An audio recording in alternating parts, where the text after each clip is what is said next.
السلام عليكم ورحمة الله وبركاته. الحمد لله الذي جعل الشمس والقمر بحسبان والنجم والشجر يسجدان وفضل زمانا على زمان كما فضل مكانا على مكان وإنسان على إنسان ونشهد أن لا إله إلا الله على محمد وعلى آل محمد كما باركت على إبراهيم وعلى آل إبراهيم إنك حميد مجيد. الحمد لله আল্লাহ পাকের দরবারে অগণিত শুকরিয়া যে মহান রব্বুল আলামিন আমাদেরকে সুস্থতা রেখে আজ এই মাহফিলের প্যান্ডেলে আসার এবং বসার তৌফিক দান করেছেন, এই জন্য দিল থেকে শুকরিয়া আদায় করে আলহামদুলিল্লাহ। এই মাহফিল এমন একটা দেখা যাচ্ছে উপরে সামনে চারিকোনায় যে তাবুতে টানানো, কিন্তু এটা এমন একটা মাহফিলের প্যান্ডেল যেখানে গুনাহ মাফ হয়, যেখানে আসলে গুনাহের কোনো আশঙ্কাই নেই। তো আমরা সেরকম একটা প্যান্ডেলে আসার এবং বসার তৌফিক দান করেছেন, এই জন্য জোরে বলে আলহামদুলিল্লাহ। আপনাদের সম্মুখে 114টা সূরার মধ্য থেকে ছোট্ট একটা সূরা সূরা ইখলাস তেলাওয়াত করেছি। যদি আল্লাহ তাআলা যদি তৌফিক দান করেন তাহলে সূরার কিছু আলোচনা করব, যদি আল্লাহ তাআলা তৌফিক দান করেন।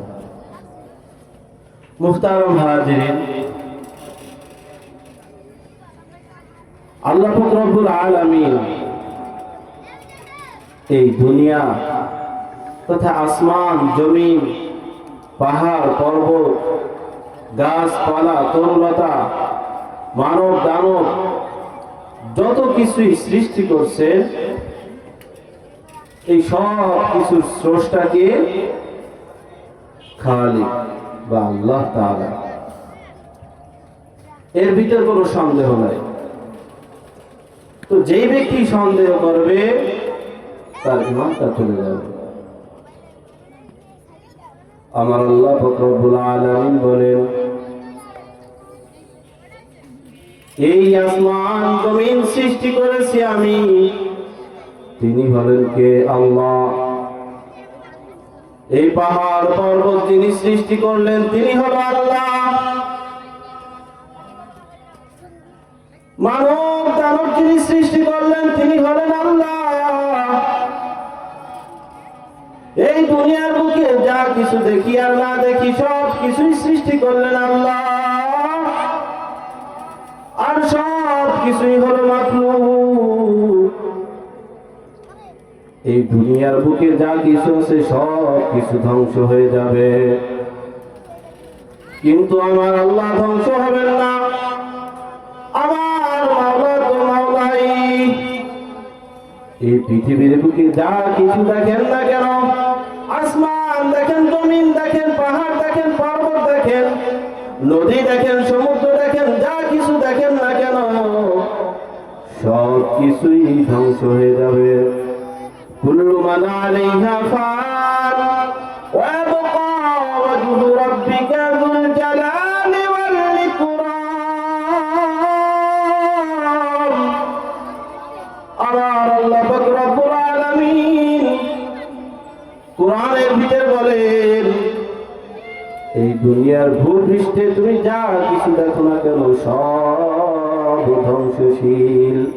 আমি আল্লাহ ব্যতীত সব কিছু ধ্বংস হয়ে যাবে। এই দুনিয়ায় কিছুই টিকে থাকবে না। এমন করে একটা ঘটনার দিকে যাই,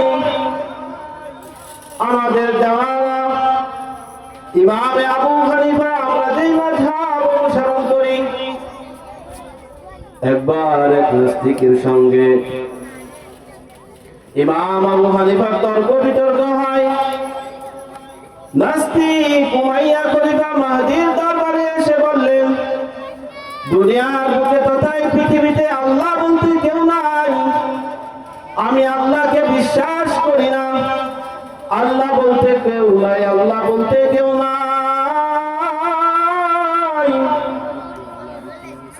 এই দুনিয়ার বুকে যা কিছু সৃষ্টি হয়েছে তার নিজেই সৃষ্টি হয়েছে। তুমি এই আসমান দেখো, আসমান নিজে নিজে সৃষ্টি হয়েছে। এই জমিন দেখো, জমিন নিজে নিজে সৃষ্টি হয়েছে। যা কিছু দেখো না কেন সব কিছু নিজেই সৃষ্টি হয়েছে।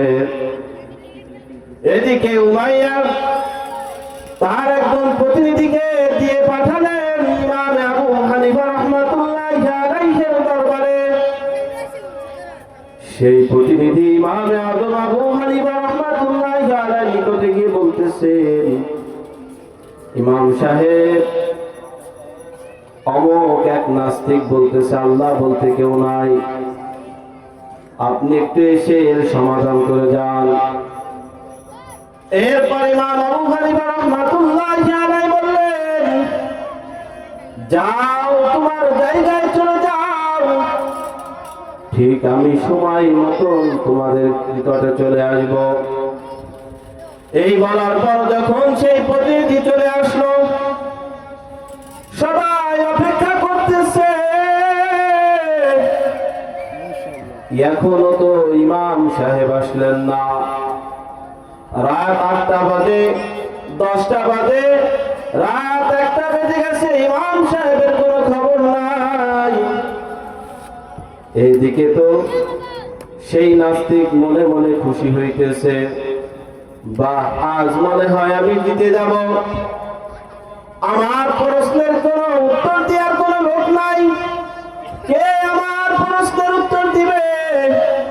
এখানে এমন কোনো ম্যাম নাই, এমন কোনো মানুষ নাই।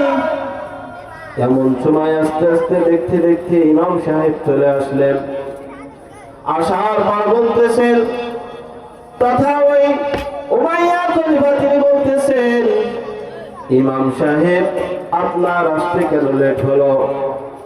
তখন ইমাম সাহেব উত্তর দিচ্ছেন, আমি তো নদীর পাড়ে বাস করি, আর আপনার দরবার তো নদীর ওই পারে। আমার তো রাত হয়ে গেছে, আমি রওনা দিয়েছি। নদীতে কোনো নৌকা নাই, কোনো যানবাহন নাই, জাহাজ নাই, স্টিমার নাই, কিছুই নাই। আমি কেমনে নদী পার হব? আমার পার হওয়ার তো কোনো ব্যবস্থা নাই। এরপর আস্তে করে দেখলাম নদী থেকে সুন্দর সাইজ করা তক্তা ভাসতে শুরু করলো। এরপরে দেখলো পেরাক ভাসতে শুরু করলো। এরপর ভাসতেছে তক্তা, ভাসতেছে পেরাক, ভাসতেছে। আস্তে আস্তে পেরাক আর তক্তা জোড়া লেগে যাচ্ছে, মিলে যাচ্ছে। এরপর আবার আলকাতরা চলে আসলো ভাসতে ভাসতে। আলকাতরাও লেপ দেওয়া শুরু হয়ে গেল। যখন পুরো নৌকা তৈরি হয়ে গেল, তখন ইমাম সাহেব ওই নৌকার উপর উঠলেন। নৌকায় কোনো মাঝি নাই, নৌকায় কোনো ইঞ্জিন নাই। নৌকা যেদিকে স্রোত তার উল্টো দিকে একা একা চলতে শুরু করলো। এই ঘটনা যখন সবার সামনে ব্যক্ত করলো, ব্যক্ত করার পর ওই নাস্তিক বলতেছেন আমার বিশ্বাস হয় না, একটা নৌকো কেমনে মাঝি ছাড়া চলে, একটা নৌকা কেমনে ইঞ্জিন ছাড়া চলে, তাও আবার স্রোতের বিপরীত মুখে।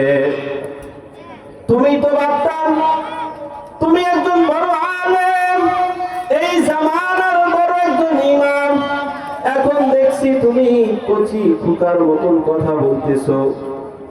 এটা তুমি কেমনে সম্ভব? নৌকা মাঝি ছাড়া চলে, নৌকা ইঞ্জিন ছাড়া চলে, তাও আবার স্রোতের বিপরীতে। তুমি কেমন ইমাম হইলে, কেমন আলেম হইলে? আমার তো বিশ্বাস হয় না তুমি আলেম। তোমার ভিতর যদি কোনো জ্ঞান থাকতো তাহলে তুমি এমন কথা বলতে পারতে না। এই কথা বলার পর তখন ইমাম আবু হানিফা রাহমাতুল্লাহি আলাইহি তার কথার জবাব দিলেন যে হ্যাঁ, আমি তো দেখো, আমি তো কিছু জানি না। তাহলে যদি তোমার প্রশ্নের জবাব দিতে পারি তাহলে তুমি কি ব্যাকুল হবা? সে বলল হ্যাঁ, আমি ব্যাকুল হব। আমি এই যে বিচার সেমিনার, এখানে আমি ঠকে যাব।